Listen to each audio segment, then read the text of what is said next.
Mike. And Beck. And Nina. And we are Brew Crime.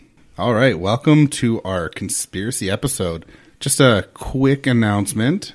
You might have remembered Nina as our special guest a while back. Well, she is now going to come into the fold as an official host, so I hope you're looking forward to that. We are. Yes, we are, for sure. I am. All right, I think this was actually Beck's idea. Was it not, for conspiracies? Yes. Confidence. So sure.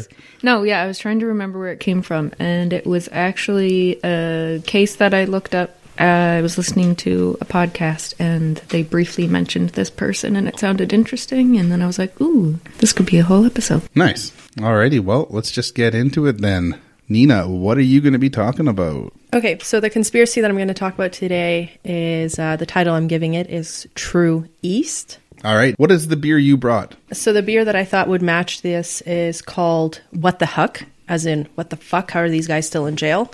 I don't know much about the beer, but the name kind of stuck out to me, so I'm going to have Mike take it off here and kind of give you a debrief of what it is and what it's all about. Perfect. This one's from Fernie Brewing Company out in the Kootenays of BC. It says, born and brewed in the mountains, our Huckleberry Wheat Ale gives you a taste of the wild, no matter where you roam. Native to the Rocky Mountain region, the Huckleberry is prized for its sweetness and deep color. Blended with wheat to create a smooth, creamy beer with a touch of huckleberries, resulting in a year-round Fernie favorite. This award-winning beer is infused with natural huckleberries, which are added post-fermentation to ensure the deep color and slight sweetness of the berries. Yeah, it's got a kind of a cloudy orange color, little white head. Yeah, it's got kind of a sweet aroma. It's been so long since I've actually smelled a huckleberry. I don't know what huckleberry smells like anymore. I didn't realize huckleberry was an actual fruit. Oh yeah, it's a little berry. Tiny little berry. The Merino. I'm guessing that's a huckleberry aroma, a little bit of wheat. I don't hate it. Hey, that's good. That's good. That's its progress. Yeah, it's got a little bit of sweetness in it. It's definitely huckleberries, a little bit of wheat. It's not a complex beer, but it's tasty. It's especially good for the summer. Mm-hmm. It is what it says it is, that's for sure. Yeah, it's 5% alcohol. And again, here on the can it says smooth and creamy with a touch of huckleberries. And that really does round it out. All right, well, let's do it. Okay, so to start talking about the True East conspiracy, I'm just going to give a little background on what actually happened with the murder and kind of take it off from there. So after the 1994 murder of both of his parents and his sister, Atif Rafay, along with friend Sebastian Burns, became suspects. Although the murders happened in the United States, Rafay and Burns, Canadian citizens, returned to Canada after local police found insufficient evidence to keep them.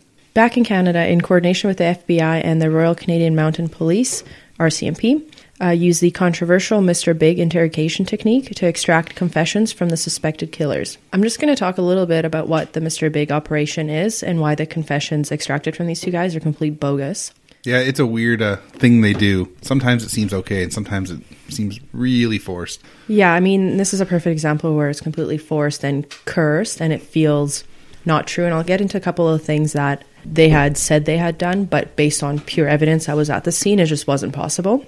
Mr. Big is a covert investigation procedure used by undercover police to elicit confessions from suspects in cold cases. Police officers create a fictional gray area and or criminal organization and then seduce the suspects into joining it. They build a relationship with the suspect, gain his confidence, and then enlist his help in a succession of criminal acts, like delivering goods, credit card scams, selling guns, for which he's then paid. Once the suspect has become part in criminal gang, he's persuaded to divulge information about the specific crime under investigation. Many argue that the Mr. Big operation is unethical. In the Rafay and Burns case, they claim they were scared and they felt that they had to lie not to get into trouble with the Mr. Big persona. It was proven that some of the details they gave about their involvement in the murder simply weren't possible. For example, Burns and Rafay said Rafay was in the living room not participating in the beating of his father. However, based on the blood spatter in the bedroom, the wall showed an outline of a body, proving someone was standing there watching the person kill Dr. Rafay. Yeah, there was definitely another person in the room, so that doesn't match. There was also blood and hair found at the scene in different areas that did not belong to any of the victims or the accused, and the court refused to allow the defense to present evidence that the murders may have been conducted by the religious extremist group called, and I might mispronounce this, Jamaat Ul-Fuqra, and both are thereafter... Better than I could say it. I think all you can do is your best. And that's what that was. So yeah, the extremist group is called Jamaat ul-Fukra, and both are thereafter found guilty and sentenced to life in prison. Both continue to maintain their innocence.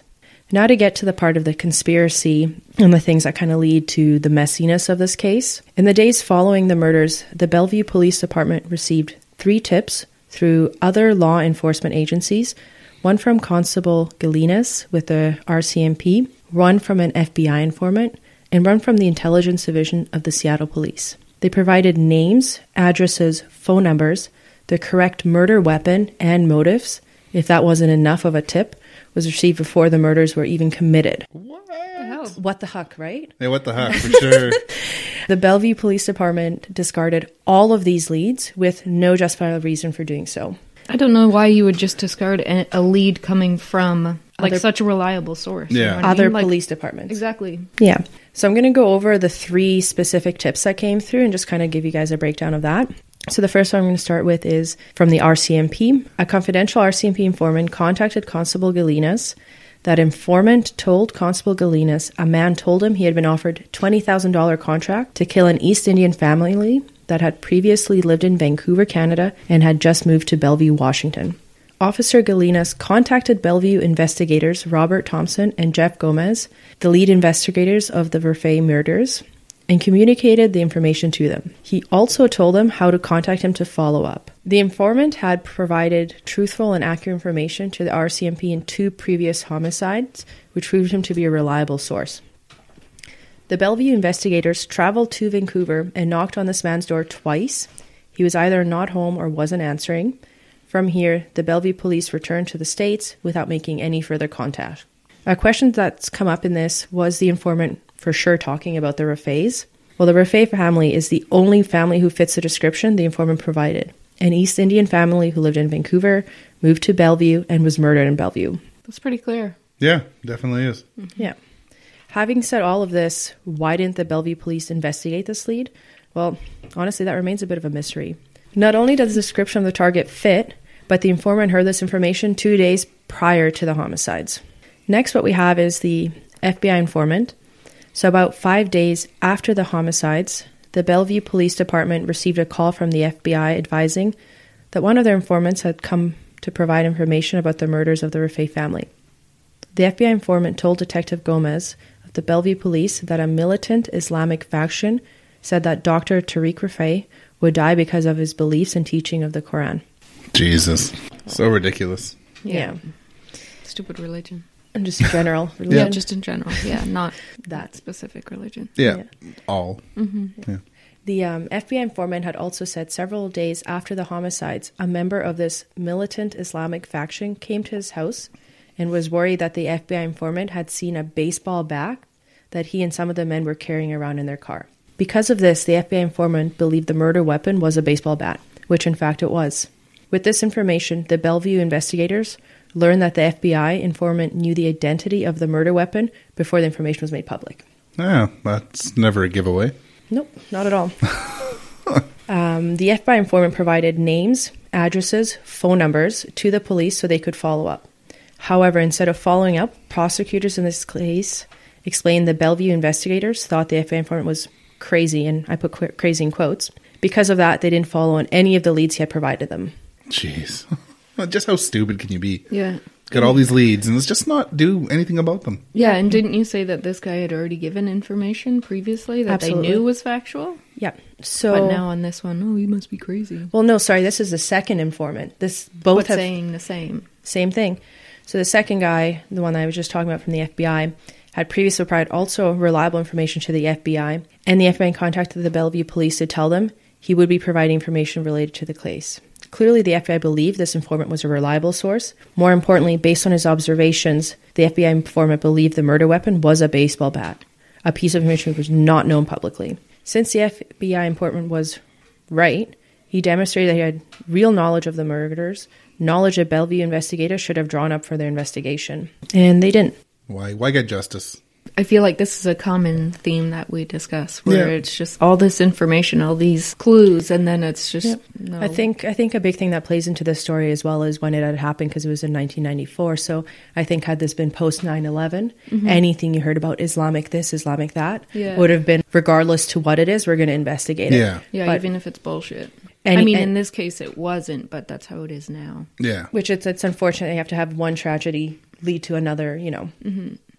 The last piece that I have, which adds to the same, and I'll summarize it all at the end, is the Seattle Police Intelligence Division. So this division called the Bellevue Police Department and told them they had information that the FUCRA, a radical and militant organization, may have been involved in these homicides. Just to talk a little bit about FUCRA, and I hope I'm saying it right. If you're not, perfect, because don't give them the justice to have a good pronunciation. No. So the U.S. State Department describes FUCRA, aka the Jamaat ul Fakra, which Fakra. Fakra, that's good. Is an Islamic sect that seeks to purify Islam through violence. It's led by Pakistani cleric Sheikh Mubarak Ali Jilani. It sounds like an ice cream I want to eat. I don't know. Anyway, so he established the organization in the early 1980s. Jilani now resides in Pakistan, but most cells are located in North America and the Caribbean. Members have purchased isolated rural compounds in North America to live communally, practice their faith, and insulate themselves from Western culture. Sounds like a cult. Yeah. Well, anything with an extremist.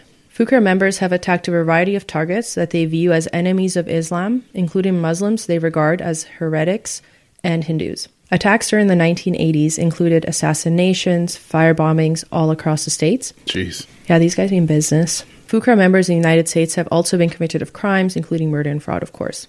Didn't the Bellevue police do any investigation to find out if the Rafay family could have been enemies with religious extremists? No.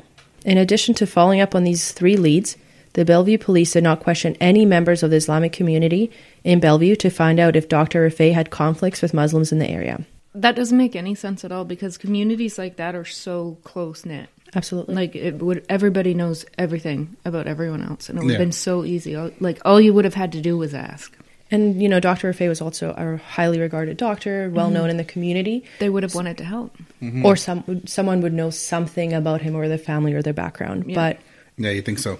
yeah, completely untouched. So these three tips all relate to one another. The FUCRA is known to hire contract killing for religious reasons and to not take responsibility. An individual in the Vancouver area who was offered a murder contract on the Rafay family. An unmanned militant faction in Seattle wanted Dr. Rafay dead. And members of the unnamed militant faction were worried that an informant saw a baseball bat in their car. Common sense tells us all these tips point to the real killers. Sure does, yeah. So why, sorry, I don't want to sound like an idiot or anything, but I'm really good at that. So why did they want this guy in particular? So one of the things that he had suggested is that true east is 6 degrees off, which would have been a whole shit show because every mosque would have to be rebuilt to move so that when they're doing their prayers, they're not actually praying to the true east. Right. So it's... That's rough considering the poles are always moving. Yeah. I mean, I don't speak, degrees, but whatever. I mean, that would just huge to the whole community, right? Right. Here, everything obviously back home for them would be a big change. Having said all of this, how could the jury convict Sebastian Burns and Atif Rafay with no physical evidence or circumstantial evidence, especially in the light of these suspects? The evidence provided by the FBI informant and the tip received from the Seattle police relating to the group Jamaat ul Fakra were never heard by the jury. This is because a trial judge ruled this information inadmissible. So I also looked up the judge's justification for not allowing this evidence. So about the part of the FBI informant, and this is all in quotes, it just simply would require too much speculation, I guess, as the cases indicate, as to motive, opportunity, and connection, and I guess that is all about I can say in that analysis. There doesn't seem to be any motive. Well, no, that's not true. The motive would be the disagreement over religious interpretations of the Quran would be seen as motives urged by this court. Much beyond that, I simply can't satisfy any of the other criteria. So that was the judge? Yes, this is quoting the exact judge. What an idiot. They were more like eloquent. But I mean... It's not proving innocence or guilt, even reasonable doubt, right? Yeah. That whole paragraph to me, or couple sentences, that's reasonable doubt. Oh, what do you mean? You just if you're listed using the the motive. words, I guess, That's reasonable doubt. And when he goes, well, no, that's not true. So you just said something and then you're like, just joking, I'm an idiot. Yeah. It's true. I also have the justification for not allowing the jury to hear about the tip from the Seattle police relating to the involvement of Jamaat ul-Fukra. And this one's good. The Fukra is also to be excluded Mr. Robinson, who's the counsel for Sebastian Burns. But thank you for clarifying that so that nobody was misled. Because I did not mention the group called, and I'm sure I'm not even pronouncing it correctly, Fukra or whatever. What? So he's just like, I don't know what that is, so I'm not going to let it in. Yeah. So Yeah, I don't I'm going to be understand too it. confused, so let's just leave them out. yeah. Yeah. And one more bit to add to this. In January of 2003, and I might be saying the name wrong again, Risat Al-Khan, another prominent Muslim who had been a close friend of Atif Verfay's father, was murdered outside of his house in Vancouver, BC. Together, Dr. Tariq Rafay and Riyasat Ali Khan founded the Canadian-Pakistani Friendship Organization, and both men were also served as presidents of this organization. After his death, Mr. Khan was described as a champion of multiculturalism and a bridge builder between ethnic communities. His murder is still unsolved. Jeez. That's beyond coincident. Right? Yeah, definitely. That's ridiculous. Yeah. I mean, I think one thing that sealed their fate was obviously the Mr. Big and the confession. But even through that, some of the things that they said didn't align up. And I couldn't imagine being, 2019 with real experienced cops and they're asking me questions. And I'm just going to say whatever I want because I don't want these guys to kill me either, Yeah, right? definitely. That's the big problem with Mr. Big in general. Yeah, it's just like... I don't understand how they get around the entrapment rules with that. Like, Yeah, I if don't you're starting this imaginary, air quotes, illegal group, criminal organization. yeah, to trick people into giving you information or doing illegal things, I don't get it. I think one of the statistics I read said that with the Mr. Big, from when they actually go to execute one of these stings, let's call them, about 75% of the time they either prove innocence or guilt. So it's not even a for sure it's going to work or it's not going to work. Because I'd like that number to be 100%, right? Either Yeah. they're guilty or not guilty. What do you mean 75%? Yeah. And another thing too, I mean, these are young kids you're talking about who are impressionable. You're showing them money. I think Yeah, in 20-year-olds are stupid. Well, and I think in this example as well, they were asked to make deliveries and things like that for them. So you're seeing, you don't know what you're delivering, could be drugs, whatever. They're flashing money in front of you. They're talking about people they've killed. I would sit there too and be like, yeah, I fucking worked that bitch. Like, Yeah. I used that and this and that. Yeah. Sure. I don't know. Well, and Whatever you want. Don't kill me, please. I love me. that's don't. like a group mentality thing Yeah. as well, Pact, right? yeah. I mean, and obviously it doesn't apply to everybody, but there's a need in some people for one-upmanship, right? Yeah.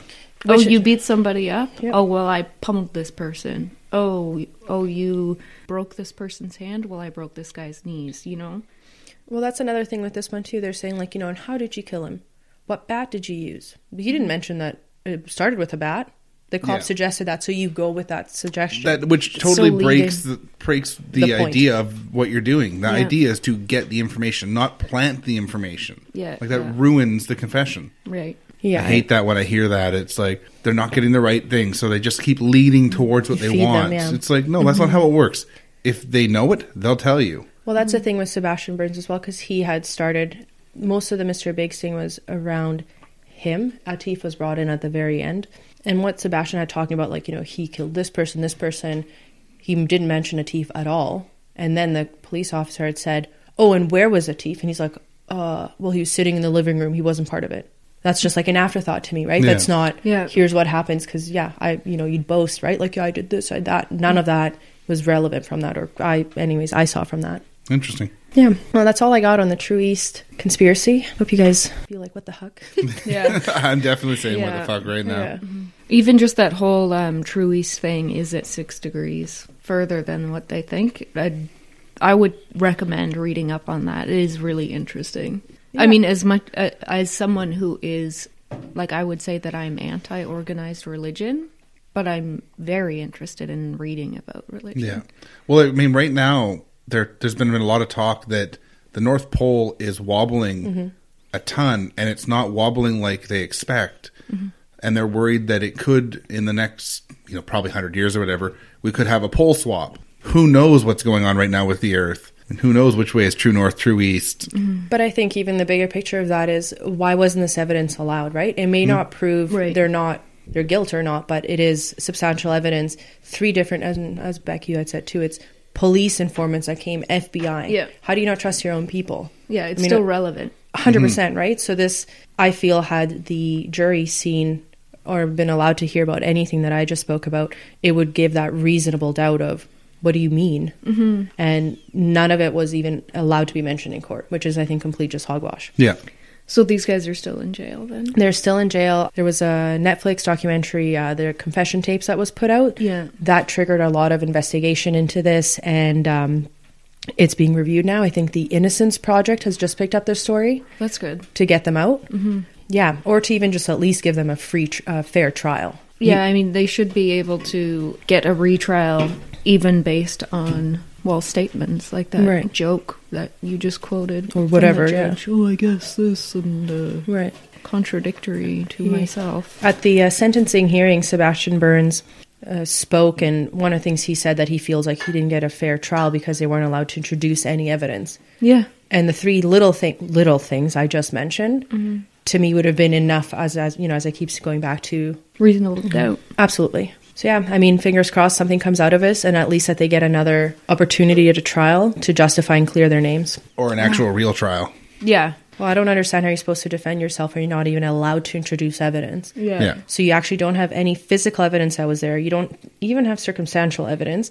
Someone else's blood and hair was found at the scene. Yeah. Just a misleading confession is coerced, right? For sure. Yeah, coerced completely. Yeah. Fun. Yeah. All right. Well, let's get ready for the next story then, or the next case. All right. Sir, stop, please. Stop. I'm just sitting on my porch. Sir, you're going way too slow. Too slow? Yep. See how slowly that video's loading on your laptop? You should switch to ExploreNet's high-speed internet. I should? Yes, sir. Speed away online and stream movies faster. Oh, so that means less time waiting for movies to load. Yes, sir. Wow. Can I try the siren? No, sir. Visit explorenet.com to check out the promotions near you or call 1-844-723-8389. That's 1-844-723-8389. So, Beck, what is your story going to be about here? Okay. Could a son's disappearance and 2 gruesome murders be connected to an assassination that occurred years earlier? This is an episode that I'm calling, Is It Cold in Here or Is That Just Your Blood? The Icebox Murders. Nice. And then the beer you've picked for this one is called Single Barrel Death Blow. All right, this beer is from Twin Sails Brewing in Port Moody. It's a barley wine aged in bourbon barrels. It's excitable. It sprayed all over me. Nice. Me too. It did. It's on my mic. Whatever. This barley wine was brewed with a simple grain bill of quality British malts and a small amount of caramel to add body. This beer pours a rich amber color, and an intentionally low carbonation allows the malt and barrel profile of the beer to be at the forefront of the palate. We barrel-aged this version in 4-rows bourbon barrels for 12 months before packaging. The result is a beer with notes of caramel, toffee, vanilla, and raisins, and a stern bourbon backbone. It's 11.8% alcohol. I see you're pouring a very small pour there, Nina.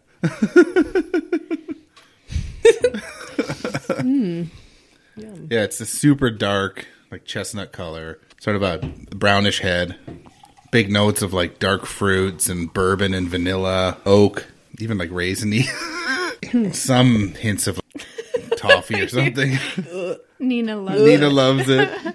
It's my favorite. Nina's a lager kind of gal. I'm super basic bitch. It's got more than like one hint of something. I just fucking don't even get it. It's fine. I really like it. Yeah, it's got huge dark fruits, lots of roasted malts, caramel, toffee, bourbon, vanilla, oak. Very, very low on the bitterness. And, you know, the alcohol's fairly well masked to me. Mm-hmm. How about you? I just had a swig of my caribou to get that taste out of my mouth. Oh, God. Once again. Actually, teach their own. I don't really care for the scent Yep. of it, but the taste is really good. Yeah, I know. This one's really, really tasty if you like barley wines. Yeah. It's sweet, but it's not like... Yeah, a little bit of brown scent, sugar even. I don't know. There's something in the scent that's like... repulsive. Prune or something. Oh, prune. Yeah, definitely But some prune or something, yeah. But Yeah. I really like the flavor. It's really good. This one's the single barrel death blow, which was just in bourbon barrels. They also did another version, which was the double barrel death blow, which was in bourbon barrels and port barrels. And it was also really tasty, unless you talk to Nina. Yeah. And I'm sure it was terrible. She hasn't tried it, though. I almost got if that it's one. twice of what this is, then I don't like it. It doesn't really work like that. Oh, that's No. okay. Oh, It adds some port flavors. So if you thought like it's port, single and it's a double, so I thought we were talking like vodka double. No. it's the same alcohol percent actually, but Different flavors, aged yeah. differently. But yeah, I really like port, so maybe I should have got that. yeah. But But this is really good, too. Yeah, the look of this can was more fitting to my case, so I went with this one. Here, why don't you explain what's on the can? The font what's that Quentin Tarantino movie? Kill Bill. No, it's one of the more fucked up of his. I don't movies. even haven't know. even seen it. Anyway, One of those crazy movies. I'm trying to explain the font here. Death. We'll have photos. Yeah. Go to I'll brewcrime.com. explain the font by saying go to our website and look at the picture, because just do it. But the actual picture on the can is a skull with a lightning bolt through the eye. Lightning has nothing to do. There was no death by lightning in my case, but this It's actually Harry Potter's. But it was a Yeah. death blow. yeah, but it was the skull was more fitting than I believe the other one was a car, Yes. which had nothing to do with my case. So yeah. Anywho, So we'll jump right in.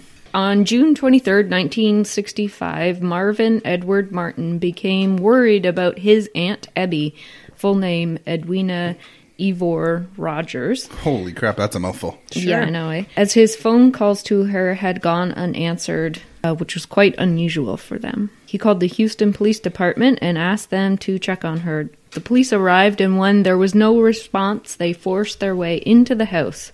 At first glance, there was nothing unusual about the home except that there was food out on the dining table that should have been in the refrigerator.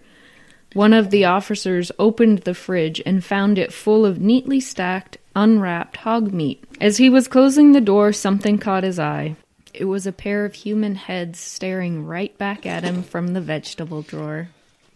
Okay. What else do you put in the vegetable drawer, right? Yeah, I know. Fuck you, cauliflower. It's like the most vegetable you could have I thought fucking of. hate cauliflower. Fucking me too. What the Oh, hell? I love it. The only one that really sucks is eggplant.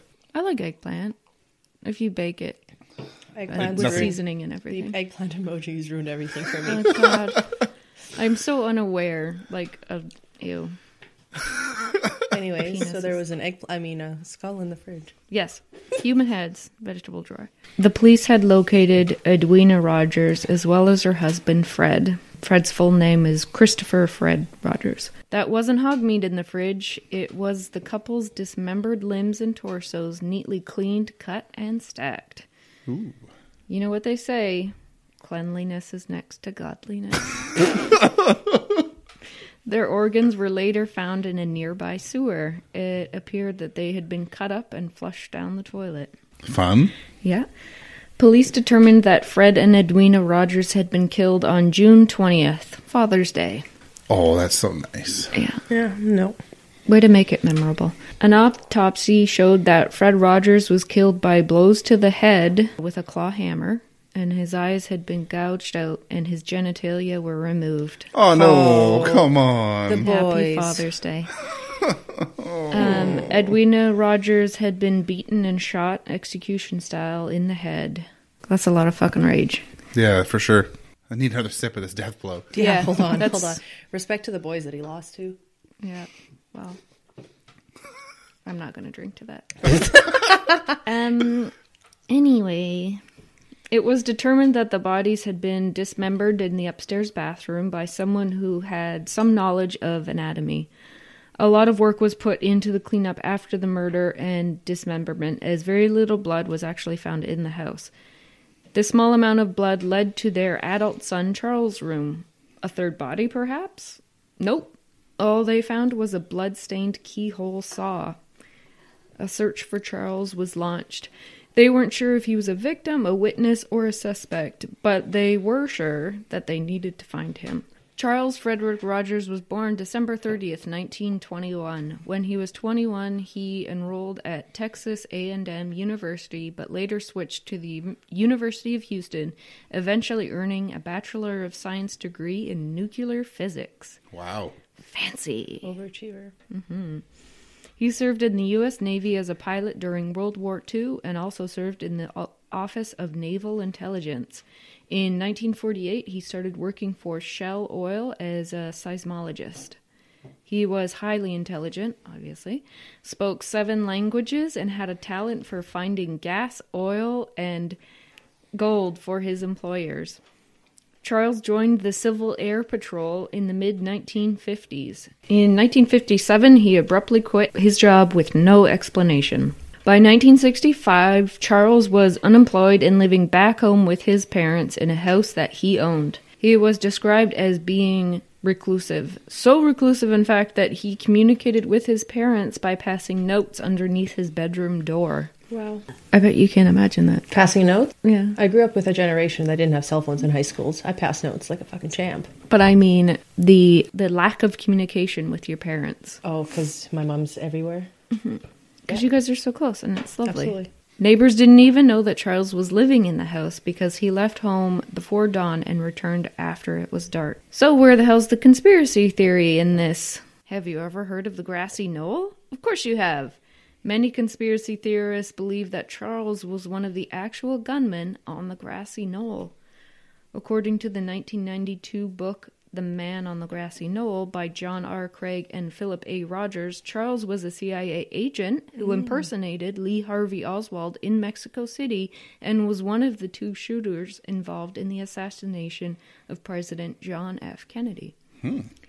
The other shooter being Charles Harrelson. Quick side note, Charles Harrelson is Woody Harrelson's father. No way. What?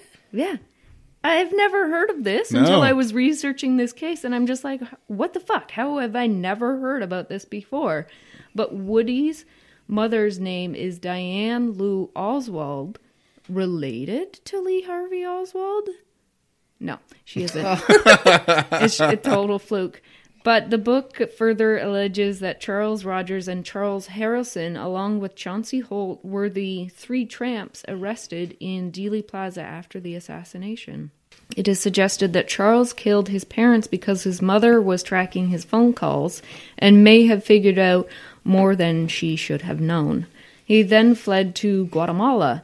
The problem with this theory, like many conspiracy theories, is a lack of verifiable evidence. At the very least, it makes for a very interesting read. 10 years after his disappearance, a Houston judge declared Charles legally dead so his estate could be probated.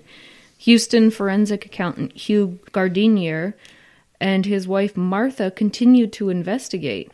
They believe that Charles did kill his parents and was later killed in Honduras. While they were willing to concede that while working as a seismologist, Charles had dealings with CIA contract workers, they do not believe the rest of the aforementioned grassy knoll theory. His only other connection to the plot was that he met David Ferrie back when they were both in the Civil Air Patrol. David went on to be named as a conspirator to the assassination, which is just like, it seems like too big of a coincidence. Yeah. Absolutely. They're both possible conspirators, and they have already met. Gardeniers have a much simpler motive for the murder of Charles' parents: pure hatred. They believe that Charles spent years planning the murder because his father was abusive and both parents were con artists. While investigating the murder, the Gardeniers discovered that Fred Rogers worked as a bookie and regularly engaged in illegal activities such as gambling and fraud. He continued abusing Charles into adulthood and began stealing large sums of money from him, including taking out loans in his name without his approval. Huh. What an excellent father figure. They believe that Charles committed the murder and dismemberment and then fled to Mexico. He was never found because he had powerful friends to help him, and he likely continued working for the oil and mining companies in Mexico. They theorized that Charles made his way to Honduras, but was killed over a wage dispute with miners in 1965. In 2003, their book, Icebox Murders, was released. Much like the last book I mentioned, this is an interesting story, but there are a lot of unverifiable witnesses and supposed facts. This case remains unsolved fodder for wild speculation, Edwina and Fred were buried in a shared casket beside their daughter Betty, who had died in an accident in 1929. The Rogers home was located at 1815 Driscoll Street. It remained empty and unsold for years, but was eventually torn down in 1972. In 2000, condominiums were built on the lot. And since I'm a total fucking creeper, I went to look at the street view and found something even better. A real estate ad. So I got to do a virtual walkthrough. That's awesome. And it's really fucking nice. Like, as long you as could live there for the low price of. Well, yeah, I mean, it's. I live in Vancouver, so it's really fucking cheap everywhere else, you know? Yeah. But as long as you're not worried about dismembered, disemboweled ghosts with empty eye sockets, maybe you want to have a look at this real estate ad. Nice. Can you post a link to it on the site? Sure. I'm sure we could, yeah. Yeah. It'll be sold by then, probably. No. Well, that's how it works here. But I mean, when I had looked at it, it had already been on the market for like 3 months or something. But yeah, it was really cool. Nice. Looking place. Minus the ghosts, which are obviously inevitable. Do you remember how much it cost? I don't know. Okay. It would have been in US anyway. Yeah. But. Well, still, I felt really mad when I was in Atlanta and they were telling me that the average house price just outside of downtown was like $100,000. Oh my god, And I'm that's like, adorable. I fucking hate all of you people. Yeah. Yeah, so cute. All these like nice young couples with their beautiful homes because, yeah, unfair. Yeah, the really expensive like downtown homes were like $480. I'm like, Aw. fuck you. And they're still homes. Yeah, But houses. they live in the United States and they're governed by Trump. Yes. Good point. I'd rather. Although Atlanta was pretty damn cool, so one up for them. Yeah, there is still some cool places in. And the States. that's pretty damn south. I don't think I'd ever live in the States just because of Yeah, their I wouldn't beliefs. live in the States. No. No, But there are still. there's a lot some of amazing states that are people cool. there. Yeah. I definitely Between have some cities and cool friends states, in the 'cause- States. I've been to some states where I loved the city. Mm-hmm. I've heard so many bad things about the state, so Right. it's I feel like that applies to places here as well, hell because yeah, it there's does. some like cities like Montreal is amazing, yeah, but that doesn't mean that small town Quebec is. yeah, No. You know, true. that applies Where were we everywhere. again? Ghosts with no eye sockets. Ooh. But that's what I have for my conspiracy theory. So, did Charles commit the murders? Did he also murder JFK? Speculation. Yes. That's all it is, right? Of course he did. What? It's still a very interesting read. Icebox Murders. You can get the book on Amazon. Nice. Was he abused as a child? I'm just Yeah. thinking if he assaulted his dad and did stuff to the downstairs of the dad, like I think to Exactly. me that would be you can kill someone but not take it to that personal of a level and maybe intimate. I don't know if I want to use intimate, but No, I that's- totally know what you mean, and that's what I thought as well when I was reading it, is that something like that must have happened for him to specifically target his The genitals, downstairs, right? Yeah, And maybe that does seem next level. Yeah, and the murder of his father was much more violent than the murder of his mother, and it was on Father's Day, so I feel like something must have happened, but because they never found Charles, there was no sort of confirmation of what happened or anything like that. It's all speculation, which is fun, but not factual. Fact schmacks. What? yeah. We're not a But- podcast, are we? But anyway, it is a very interesting case. Really, if you can find anything, any sort of conspiracy theories around the JFK murder are interesting. Because you can even find, like, alien-related JFK conspiracies, Oh, which yeah. I'm sure you would love, Nina. aliens. That was weird. Not me, though. I don't like the alien ones. So scary. I just too get night scary. terrors, and when I go into sleep paralysis, aliens are abducting me. I Yeah. mean, you say they're Yeah. not real, but I've seen them. I also like Stephen I King. have a tinfoil hat on right now, by the way, just fucking in case. Yeah. Stephen King actually did a book about the JFK assassination called 11/22/63 that was really good. So, I mean, it That goes could all be over a the Stephen place. King book that I actually read. We could do a podcast. They on actually Stephen King crimes. there's also a TV show that they made off of that book. It was Books- okay. Books are better than the shows. But no, 100% of the time. It was a cool book. I liked it, and it kind of gets a little bit conspiracy theory, but it's neat. If you're looking for something about JFK, go for that too. Cool. Stephen King's amazing. Before I actually start my story, when I was in Atlanta, I got a little something for the three of us. It's just a tiny little fun thing. Cute. But I'll let you guys pick which one of the three you want, and I'll take the other one. Here they are. These are just a fun little thing from Atlanta. I want this one. Okay. Fuck off. Tell everyone what it is. Oh, man. It's got a leathery smell of... It's a little leather keychain. And what does it say on it? Fuck off. It's in this amazing, beautiful cursive writing. Yeah. So it's just like, if you can imagine this dainty southern woman. Fuck off. Fuck off. She's so proper. Thank you. This is so sweet. So sweet. I can't decide which one I want. I like how you thought of us when you saw fuck off. Yeah. Totally I mean, did. whatever, fuck us, right? It's a burn and a gift. It's tied in too well with our sense of humor. Yeah. It sends a powerful message. It does. Just fuck off, eh? Fuck. So for the final conspiracy of the episode, my title was, I actually wrote a title for this one. Wow. Body Snatching, Radioactive Testing, and Project Sunshine. Ooh. For this episode, we've got a beer that I brought home from Atlanta, actually, from Monday Night Brewing, from their garage location, which is their second location. This is called Situational Ethics. It's a chocolate coffee imperial stout aged in 10-year tawny port barrels. Stout aged in port barrels with dark chocolate, coffee, and vanilla beans. And this is the first vintage of this beer. So it says Situational Ethics is a series of decadent imperial stouts, each aged in a different barrel. This bottle is the 10-year tawny port barrel-aged version, with dark chocolate coffee and Madagascar vanilla beans added. It's 13.8% alcohol. Wow. It's a good time. I'll start with Nina. You can pour as much as you want to try. We just finished an 11.8, and now we're on to this one. Yeah, so We're in why not good give them the form. 13 plus? Wow, it's so dark. Yeah, oh yeah. It's like not fizzy Coca-Cola. No fizz at all, No, basically. but the look. You can get more of that. You want? I just want to No, make sure there's- you get enough. there's I lots. guess Nina won't be taking more. Probably not. I'm okay. Thank And you. if she does, she can have some of mine. Fuck off. This beer is opaque, like pitch black, with a tiny little brown head. It smells like chocolate and coffee.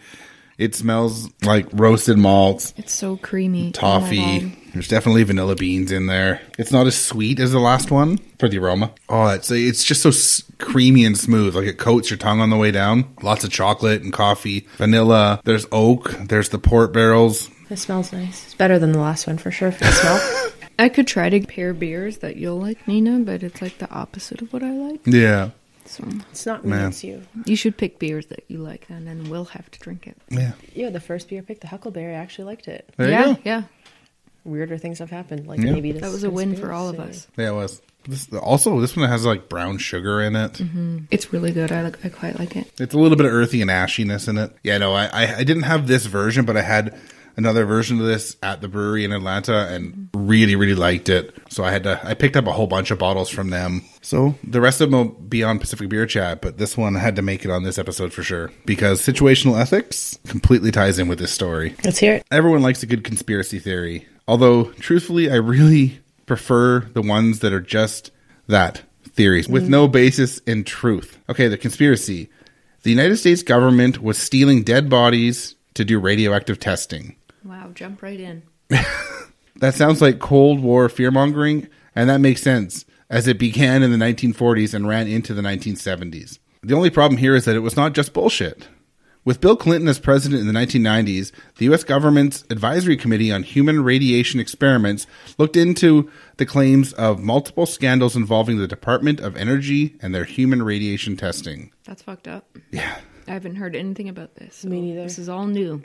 I do not think anyone in the United States government actually expected to find what they did, though. Half a century later, they would find a massive body-snatching ring and top-secret testing that was being done by their own government agencies. After the atomic bombs were dropped on Hiroshima and Nagasaki in Japan, in what would end the Second World War, Allied countries worried about nuclear fallout and its effects on the human body. So we have to start with Project Gabriel, which led into Project Sunshine. They're quite tied in. So now we cannot start the talk about Project Sunshine without first talking about the project that led up to it first. Project Gabriel was an investigation run by the United States Atomic Energy Commission, or AEC, later named the Department of Energy in 1977. This project's aim was to gauge the impact of radioactive fallout that would result from nuclear warfare. This was a very big fear during the Cold War, and as the United States and the Soviet Union were very close to pushing their respective big red buttons. I'm pushing buttons. Yeah. The first study of the problem of radiation fallout was started by one man in the spring of 1949. Gabriel, as the study was known, was conducted by Nicholas M. Smith, Jr. at the Oak Ridge National Laboratory in Tennessee. He made his first report that year in 1949, and that was the end of Project Gabriel for a few years. The report did put forth the theory that radioactive isotope strontium-90, SR-90, likely posed the greatest risk to life globally. Not cancer? Well, that's the problem, is of the isotopes and stuff with radioactive fallout, that was the one that was going to cause the most problems. Mm-hmm. So think cancer and all that stuff, radiation poisoning. Project Gabriel was then revived in the middle of 1951 because officials were beginning to worry about the dangers of strontium-90 as a radioactive substance being released from atomic bomb testing. Because, of course, they were blowing up bombs left and right. As one would. Yeah. Mm-hmm. The testing of atomic weapons were only speeding up, with bigger and more lethal bombs being tested by both the United States and the USSR. The first hydrogen bomb was tested in 1952 by the Americans, and not to be outdone, the USSR tested theirs the next year. The signature mushroom cloud would spew radioactive isotopes at mass into the atmosphere. The AEC was very interested in the findings of Gabriel, but found that it lacked hard data and would need independent confirmation via testing. After the review of Project Gabriel in 1953, it was given first priority status. They wanted to find the practical limits for using atomic weapons in war. In 1954, a task force was created under the codename Project Horn. They would go on to argue that the fallout was harmless because there wasn't enough evidence to prove the fallout would harm humans, animals, or crops. They would go on to run a campaign to persuade the American public that worldwide fallout was absolutely harmless. But of course, pesky scientists got in the way and publicly disputed these claims. Scientists' claims were proven correct in a confidential report done by the geneticist for the AEC after a 1954 Castle Bravo incident. You know what that is? No. Okay, good. We were just looking confusedly at each other. And I thought so. Like, how can nuclear fallout not be a problem? Well, this is the 50s. Yeah, okay. For those that do not know, Castle Bravo was a high-yield thermonuclear weapon test done by the United States at Bikini Atoll, part of the Marshall Islands, in the middle of bloody nowhere, in the middle of the Atlantic Ocean. Sounds sexy. Was the bikini yes. also cured from there? Bikini. I don't know. Some of these islands had inhabitants. The bomb was to be a 6 megaton bomb, but due to unforeseen reaction, due to lithium in the bomb, it ended up being a 15 megaton bomb. Nearby residents were not evacuated for 3 days after the blast, but the radiation sickness was terrible. So like we said, they expected it to be a 6 megaton bomb, but it was a 15 megaton bomb. But Hiroshima was a 15 kiloton bomb. So if I do the calculation here, 15 kilotons would be 15,000 tons, whereas a megaton is a million tons. Oh. So it's no fucking comparison. No, this is no 15 megatons. 15 million tons of TNT instead of 15,000 tons of TNT. This is massive. This is one of the biggest tests ever done. How have we not heard about this? Yeah, I know, right? 23 crew of a Japanese fishing vessel also fell ill from radiation sickness. This unfortunate incident only proved just how bad the fallout was from these bombs and how dangerous it was to humans. A side note, it is said that as of 2013, radiation levels have finally dropped enough that technically it would be safe to have people back at Bikini Atoll, but islanders want all the topsoil removed first, and the Marshall Islands have an unemployment rate of around 40%, and there's just no money to do it. Multiple groups were involved with the collection and testing of samples from the radioactive fallout, including the RAND Corporation, a think tank founded by U.S. Major General and laboratories at Columbia University, University of Chicago, University of California, Los Angeles, or UCLA, and the AEC's New York office and United States Air Force. You know it's shitty when there's that many different people involved. Yeah. If it takes that many people to clean up the bullshit, Yeah. that's bad news. Yeah. So here's some details of the project. Let's cover some of the details from Project Gabriel before we move on to the main story.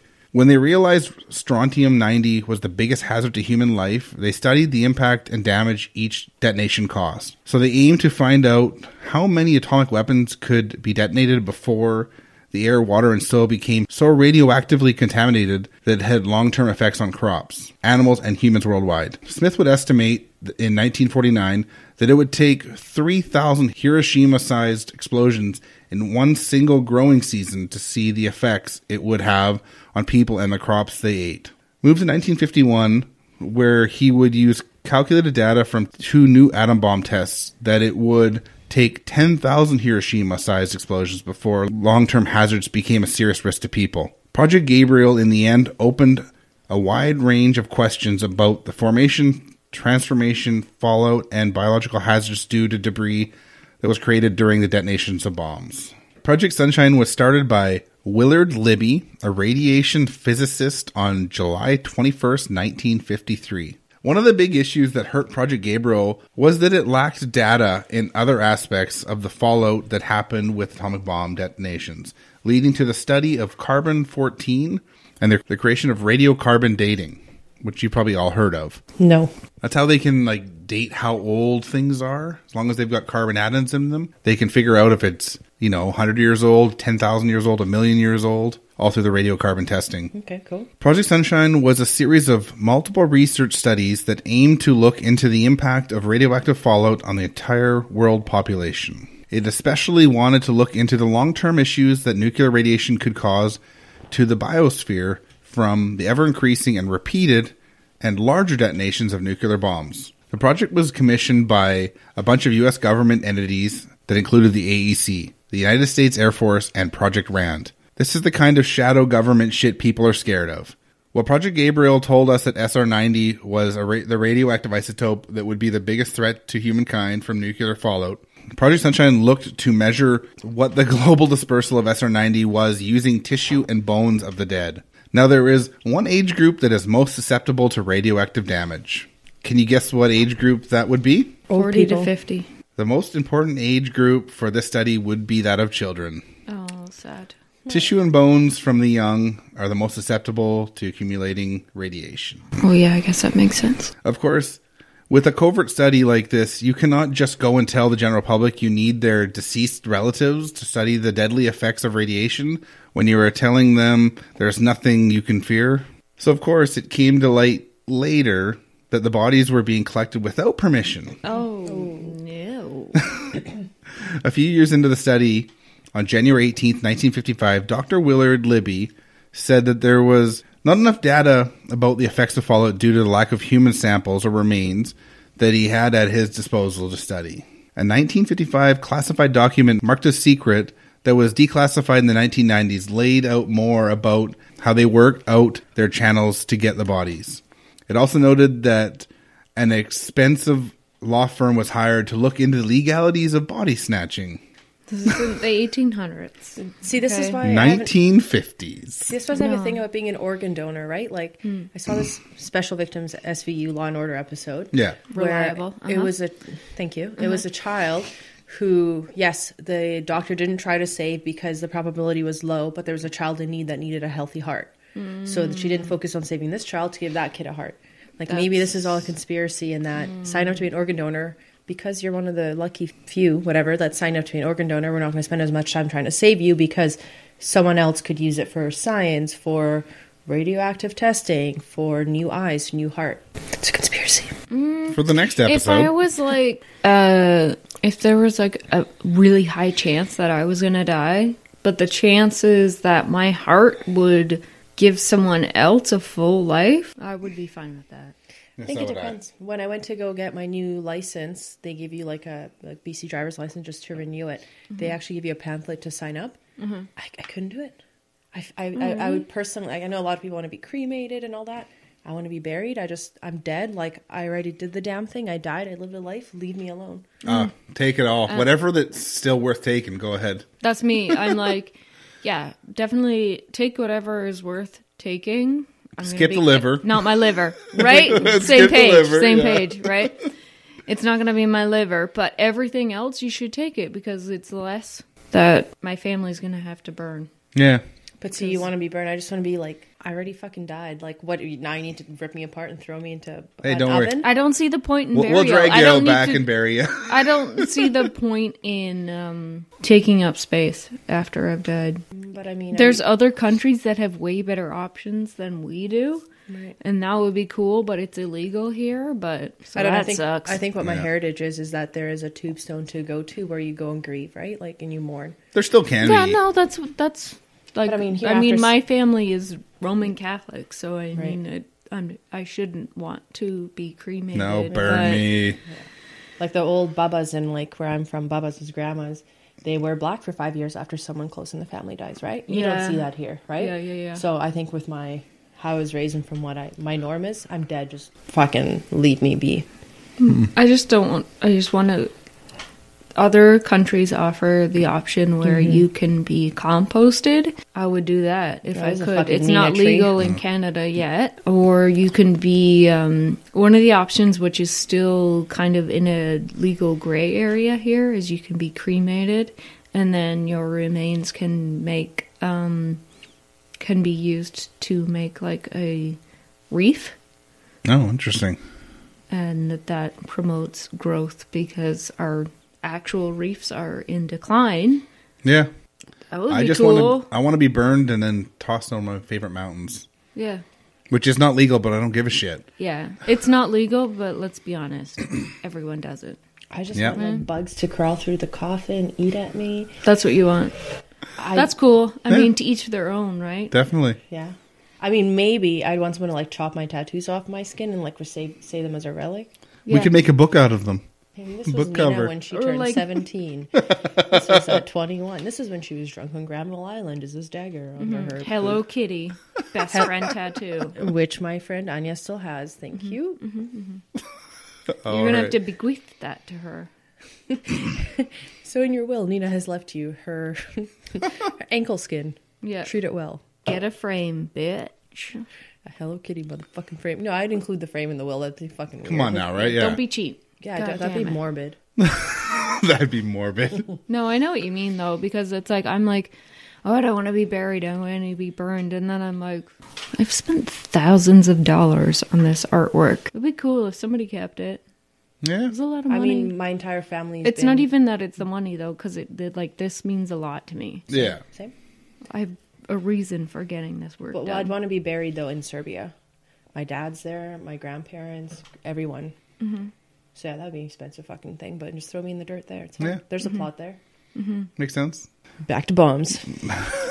Back to body snatching. So Dr. Willard Libby was quoted as saying, "I don't know how to get them, but I do say that it is a matter of prime importance to get them, and particularly in the young age group. So human samples are often of prime importance, and if anybody knows how to do a good job of body snatching, they will really be serving their country." Merca. That's one fucking weird classified quote. Yeah. This quote led to 1,500 samples, bodies or portions of bodies being rounded up. That's not very many. What does that mean, a portion of a body? Body parts. No, I mean, I get it, but like, here's a 12-year-old's arm. Yeah. One article I read said that 6,000 bodies were collected. Now, maybe that was both Project Sunshine and Gabriel or other countries' projects. Or maybe it's just factually wrong. But in the end, Project Sunshine ended up doing research on only 500 of these samples. What'd they do with 500? Yeah. They ate them. And I'm sure they never made it back to the place they were from.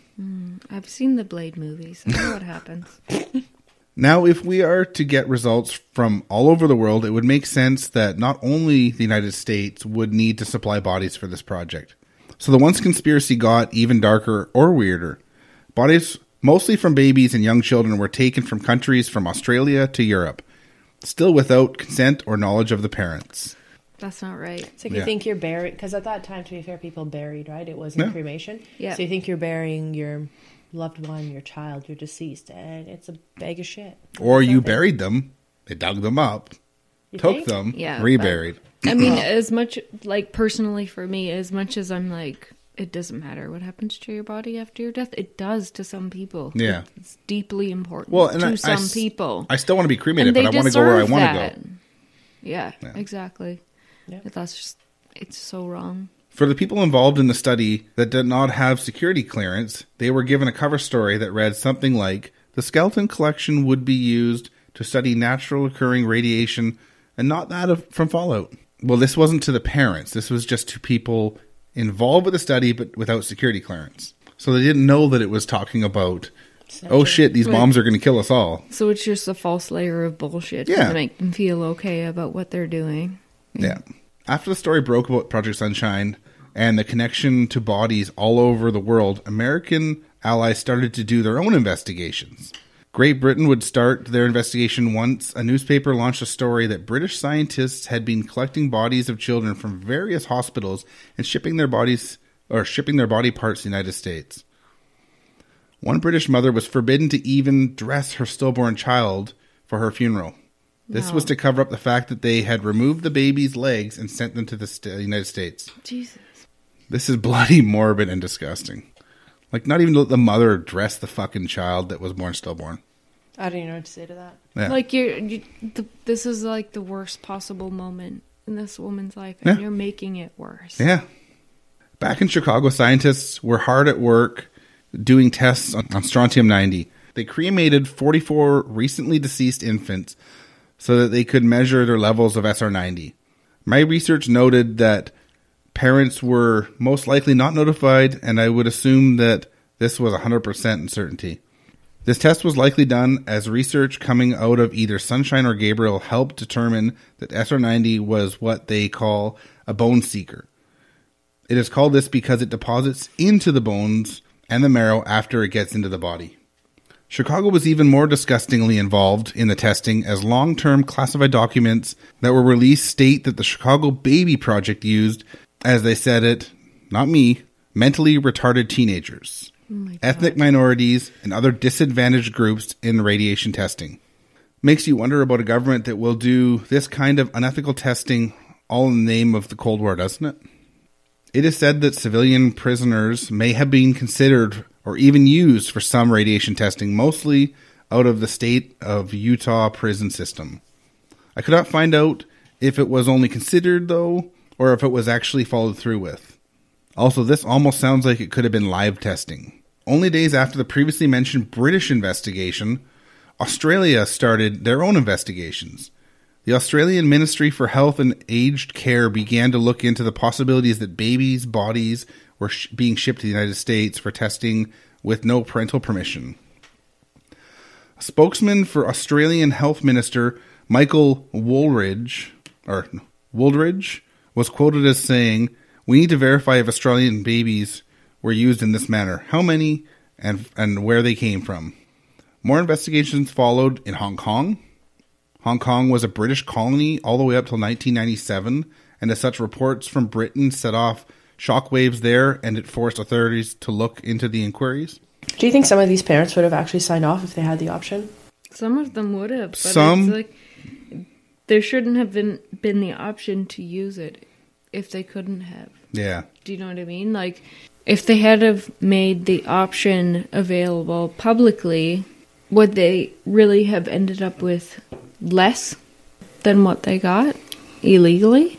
But I mean, even what they got illegally sounds like from what they actually used wasn't that much. And it gets worse. Let me have another sip. Yeah, have another sip of beer. If it was not bad enough, these bodies were not treated as bodies of people, really, but guinea pigs, and were not named at all. They were only known as code names that were part of the tight security that enveloped this project. For example, a body of a boy that died at 8 months was named B-1102, and a girl that died at 13 months was only known as B-595. If you thought Canada came out of this unscathed, you would be wrong also. One person we know about was known as B-199. He is known to have died of encephalitis at the age of 34 on April 1955. A doctor that had been treating him at Vancouver General Hospital answered the call for bodies and shipped him south of the border. Like many other bodies, he was cremated and subjected to all kinds of radiation to determine if all the testing of nuclear weapons and the possible nuclear war would poison the world. But he was not the lone test subject to come out of our fair country. He was one of at least 127 people from the Vancouver area that had their bodies sent down to the University of Chicago. Don't think that this project only ran in American soil, though, as in 1958, it hopped over the pond to Belgium. Luckily for Belgium, the testing took a bit of a turn on their soil. Maybe because they would not stand for the use of dead bodies, or maybe because they needed other forms of data we will never know. But what they were doing was analyzing soils in the agricultural regions of the country. They did environmental surveys and experimental research in both controlled conditions and out in the open. Their research was far-reaching as they tested soil, the grass growing there, and then moved to the grazing animals like sheep and cows. These just happened to be the animals that humans eat and make dairy products from. They also looked into the effects of the SR90 on growth rates of contaminated grass and other crops. Dr. Whitlock, Director of Health Education in the National Dairy Council, Chicago, Illinois, produced an article in 1957 that would go on to claim that SR90 would have little impact on humans that consume milk from these affected cows. He claimed that it would not be detectably different than the amounts of radioactivity that we are subjected to in nature. This is speaking of potassium-40 that is naturally occurring in the earth. England, on the other hand, did do testing on human bodies on top of shipping the bodies to the United States. Elizabeth Taylor, a spokeswoman for the United Kingdom Atomic Energy Authority, admitted to the fact that their own scientists were working on Project Sunshine, but also admitted that they had only started to shift through hundreds of documents that had been uncovered. Many of these may still be classified, as the information could be far too damning. At the time of her public address, she made it known that the organization had yet to uncover the records of the bodies that had been sent by the British to the United States. With mountains of paper and absolutely no digital system to find the required information, the fact that the project was more than 50 years old made it hard slog. This helps to make sense of how so many countries could be involved in Project Sunshine while not knowing how fucked up it was. The U.S. government had released hundreds and hundreds of documents that pertain to Project Sunshine as of the 1990s. The scary part, though, is that the United States government is withholding a ton of even more sensitive documents that would prove even more embarrassing in the collusion between the U.S. and Britain. As quoted from one of the many sources, asked to release a file entitled Classified Discussions at Harwell, the Oxfordshire headquarters of the British government's nuclear research activities, the U.S. Department of Energy told the Observer, this document has been determined to be not declassifiable as it has been removed from the folder. Unfortunately, for the people searching for the truth, there are also many files that have gone missing over the decades and suspected of being destroyed long ago. But with how shocking this project already is, I don't know if I even want to know what is being suppressed. No, I don't really. Yeah. Honestly. I mean, what is even more fucked up? They can't share it with us. Mm-hmm. I mean, stillborn babies and just shipping off the legs? Yeah. That kind of had me a little bit. Mm-hmm. In the end, Project Sunshine and Project Gabriel are intertwined in a bizarre web of disgusting practices that used no moral high ground. In 1957, both of these projects would help play a role in the reorganization of the Atomic Energy Commission's Division on Biology and Medicine.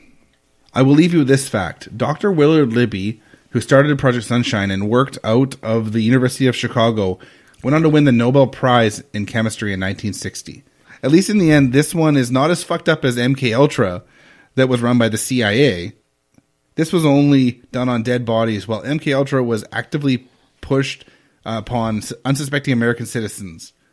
So he won an award for being less of a piece of shit? I don't know. I guess, there's lots of good science that came out of it. But, I mean, hey, at the end of World War II, what did they do with a lot of those really fucked up scientists in Germany? They brought them to the U.S. and they changed the medical field, right? That always happens. It's just like you're still a douchebag, but like a lowercase douchebag. Yeah. No, you're a piece of garbage, but we can use your fucked up morals to get They're not medical even fucked up advances morals. or- You're just completely immoral at that point. Yeah, You're just exactly. using you because you happen to have a brain. Yeah. I mean, Yeah. Yes. there's So horrible studies obviously done during Nazi war times. yeah. But like the twin studies that they did, which is something that they did that basically no one else did until the US started doing studies on twins in the 1960s, but it wasn't physical tests, which I don't know that makes it any better. Yeah. Horrible things done because it was a whole nature versus nurture. These people are identical Yeah. genetically. Yeah. I don't know. But speaking as a twin and to someone who's married to a twin, Yes. horrible things were done. Horrible, horrible things were I feel done. like I'm back at work. We have one set of twins. The other person on the inventory team is also a set of twins. And then the third one is also a set of twins. I'm the only non-twin in Yeah. a table of 5 people. Yeah. So you're the first to go. Yeah. Well, I mean, At work, our inventory team is made of basically 3 people, and it happens that we're all but I mean, if we're also talking identical twins. Nazi Germany, I'm blonde and blue-eyed, so I'm Yeah. fucking coasting through. I'm good. Yeah. Yeah. I guess just to finish it out, what do you think of this fucked up project? I think you named it in the title just then. It's fucked up. Yeah. I don't understand. horrible. It's completely inhumane. I don't want to give it my energy because I think it's just a bunch of bullshit. That's why I brought the situational ethics into this. It's Yeah. apt, for Yeah. sure. I appreciate doing things in the name of science and to further yourself, but Voluntarily, though. Yeah. Not without your knowledge. But what from all of that, like what were they trying to prove, right? Like how radioactivity is bad news bears, right? So what are you trying to prove by that? Yeah, but How who much- didn't know that? They didn't, and they kept on claiming it wasn't. But, But how many samples of basically- babies' legs do you have to go through to realize it wasn't? Exactly. Actually, to know it was. Exactly. Well, No, but do you know what I mean? Like, Yeah. oh, it's not that bad. No, it's fucking bad. 13, whatever. How many Yeah. you said? 15,000 pieces of bought. Like, fuck that. Or 1,500, I think it was. But there could be upwards of 6,000 bodies, yeah. When it comes down to it, you can tell that it wasn't good because all of the countries that were testing nukes stopped.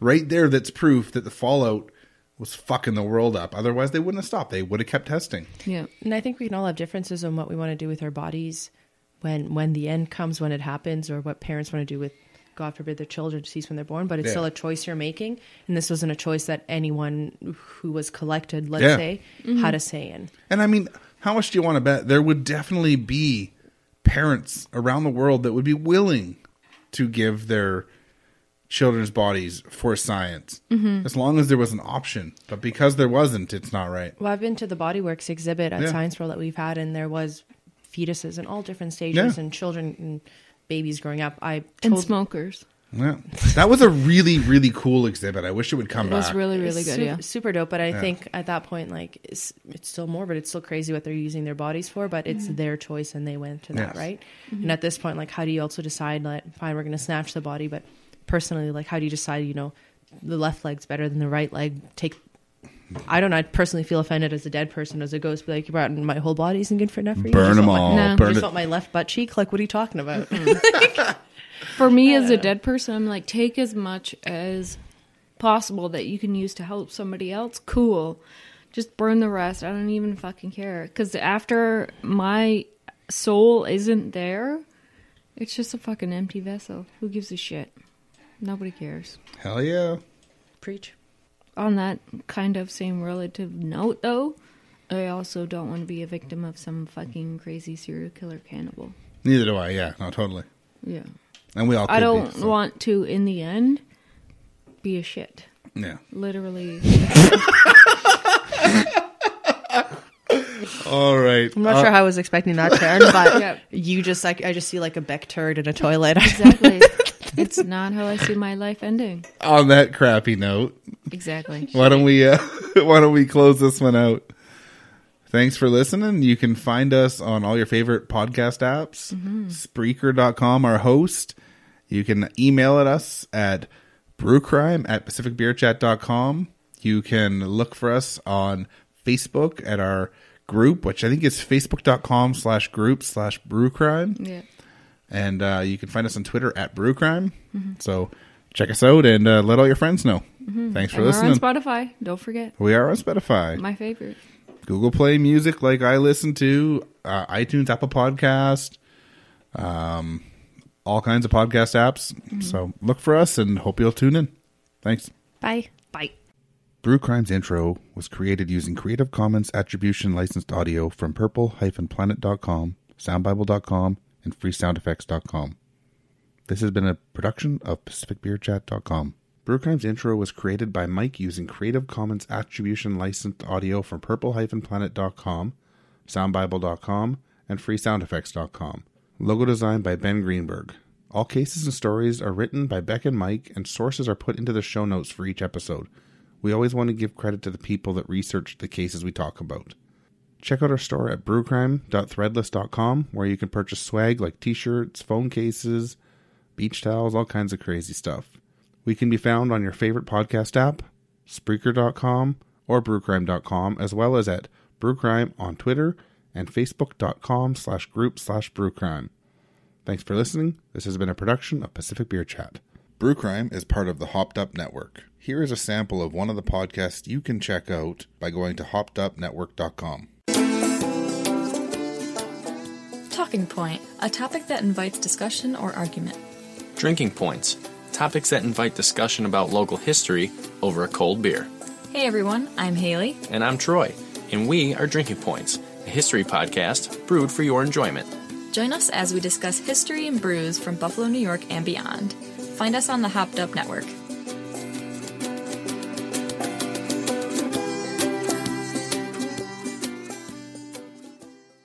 Now here is a promo from a fellow true crime or spooky podcast that we really enjoy.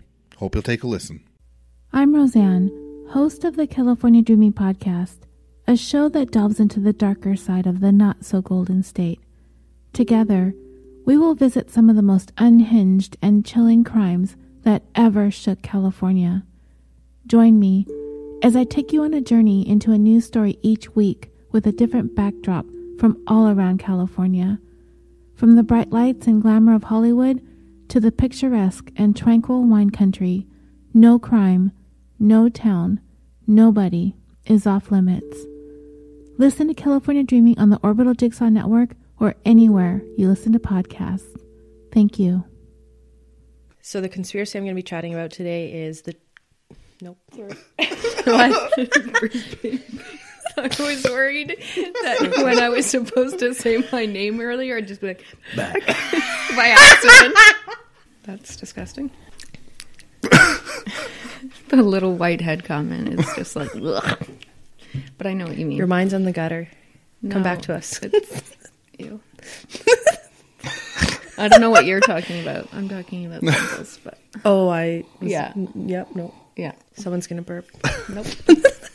No one would know if you guys would shut the hell up. This isn't a video podcast. Don't worry, we'll just save this for the end. When it gets awkward silence and you're not facing us, it gets kind of weird. I don't want to fucking give her. burp on the microwave, and It's then like if one of you compliments guys has to use this next time, you're going to be like, what the fuck? It's compliments to the on chef. the microwave. Don't. It's compliments to Anyway. the chef. It's Here. fine. With the... That sounds weird. I got this words. Area and or criminal organization to the confidential informant. The information. Excuse me. Let's just keep going on that. It's fine. Keep rolling. And he had provided. Wow. Just joking. Whatever. Let's start it again. Your face. It's a thing. Okay. Not only that this is okay. Remix. Yeah, exactly. Remix. Whoop, whoop. Whoop, whoop. Just pulling yours. In addition to not following up on these three leads, the Bellevue The Seattle burps. The Seattle. Well, they're a bunch of burps. Is this real life or is this fantasy? Yeah. Yeah. Excuse me. Nice. That was a good one. It was earthy. Earthy. Yeah, it was deep. It's earthy. On your next burple. Burple. On your... Burple. I was trying to say blooper, but I said blurple. Blurple. It's Beck's favorite color. Burper. Purple. It, no. It, nope. Do that again. Remix. Whoop, whoop. What? You done? No, I haven't broken anything yet. Fuck, hold on. Okay, go. I hope this doesn't stain my beautiful flowery handkerchief. And such a girl. Yeah. Popping caps. Popping fucking blap, blap, blap. Here I come. This doesn't So you fit don't like currently. hip hop, but hip hop loves you. It seems like it, yeah. You're one with the hip and the hop. Hip hop. Hip it to the hip it to the hip. I love Booze and Brews. I know you do. My God, they're funny. They're good.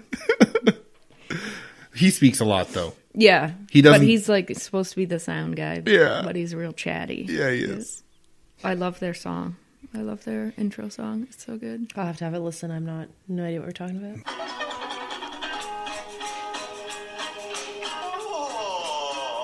If you like scary stories, if you like tasty beers, open up your mouth holes and open up your ears.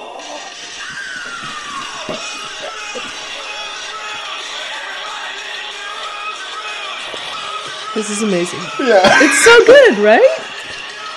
It's fucking ridiculous, but I love it. Yeah, exactly. Like, I don't hate hearing that on repeat. Oh, Yeah. I love it. I could listen to it on repeat. I think they should actually try to make a full version of it. Abruptly.